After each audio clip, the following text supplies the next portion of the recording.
ঢাকার দক্ষিণ কেরানীগঞ্জে বুড়িগঙ্গা নদী থেকে অবৈধভাবে মাটি উত্তোলনের অভিযোগ উঠেছে। গ্র্যাব ড্রেজার বসিয়ে দিন দুপুরে মাটি তুলে ইটভাটায় বিক্রি করছে একটি সংঘবদ্ধ চক্র। এতে নদীপাড়ের বাসিন্দারা ভাঙনের ঝুঁকিতে পড়ছেন বলে আশঙ্কা করছেন স্থানীয়রা। সরেজমিনে দেখা যায় দক্ষিণ কেরানীগঞ্জ উপজেলার কোন্ডা ইউনিয়নের জাজিরা বোর্ডঘাট এলাকায় বুড়িগঙ্গা নদীর বিভিন্ন পয়েন্টে একাধিক গ্র্যাব ট্রেজার বসিয়ে মাটি উত্তোলন করা হচ্ছে। নদীর মাঝখানে সারি সারি ট্রলারে করে এসব মাটি পরিবহন করা হচ্ছে। স্থানীয়দের দাবি প্রতি ট্রলার মাটি প্রায় ৫,০০০ টাকায় ইটভাটায় বিক্রি করা হচ্ছে। এলাকাবাসীর অভিযোগ, অন্তত ১০টির বেশি গ্র্যাব ড্রেজার ব্যবহার করে প্রতিদিন সকাল থেকে রাত পর্যন্ত অর্ধশতাধিক ট্রলারের মাধ্যমে মাটি উত্তোলন করা হচ্ছে। এতে প্রতিদিন কয়েক লাখ টাকার মাটি বিক্রি করা হচ্ছে বলে অভিযোগ রয়েছে। নদী পাড়ের বাসিন্দারা জানান, যেভাবে নদী থেকে মাটি কাটা হচ্ছে তাতে বর্ষা মৌসুমে ভাঙন বাড়তে পারে। এতে নদীর তীরবর্তী বসত ভিটা এবং ফসলি জমি ক্ষতিগ্রস্ত হওয়ার আশঙ্কা রয়েছে।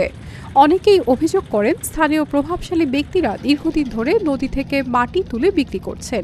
এ বিষয়ে কিছু বলতে গেলে হুমকির মুখে পড়তে হয় তাদের।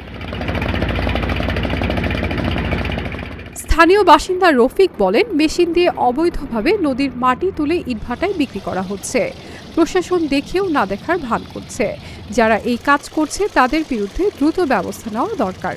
কৃষকরা জানান, নদী থেকে মাটি কাটার কারণে আশেপাশের ফসলি জমি ক্ষতিগ্রস্ত হচ্ছে এবং নদীর তীরবর্তী এলাকায় ভাঙনের ঝুঁকি তৈরি হচ্ছে। এতে প্রভাবশালীদের ভয়ে অনেকেই প্রকাশ্যে প্রতিবাদ করতে সাহস পাচ্ছেন না। এ বিষয়ে দক্ষিণ কেরানীগঞ্জ থানার ওসি সাইফুল ইসলাম বলেন, বুড়িগঙ্গা নদী থেকে অবৈধভাবে মাটি উত্তোলনের বিরুদ্ধে আইনগত ব্যবস্থা নেওয়া হবে। যারা এই কাজে জড়িত তাদের চিহ্নিত করে কঠোর ব্যবস্থা নেওয়া হবে। মাটি কাটার সঙ্গে যারা জড়িত, আমি স্পষ্টভাবে বলতে চাই, এই যদি কোনো ভাটার মালিক জড়িত থাকে আমরা তাদেরকে গ্রেপ্তার করবো ইনশাল্লাহ। সমস্ত ভাটার মালিক এইদের কাছ থেকে এই অবৈধভাবে তোলা মাটি ক্রয় করে তারাও আমাদের আইনের আওতায় আসবে।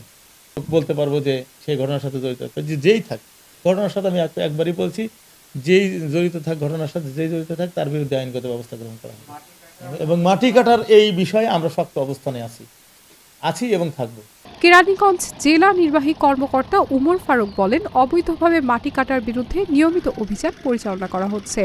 দ্রুত সময়ের মধ্যে অভিযুক্তদের বিরুদ্ধে আইনগত ব্যবস্থা নেওয়া হবে।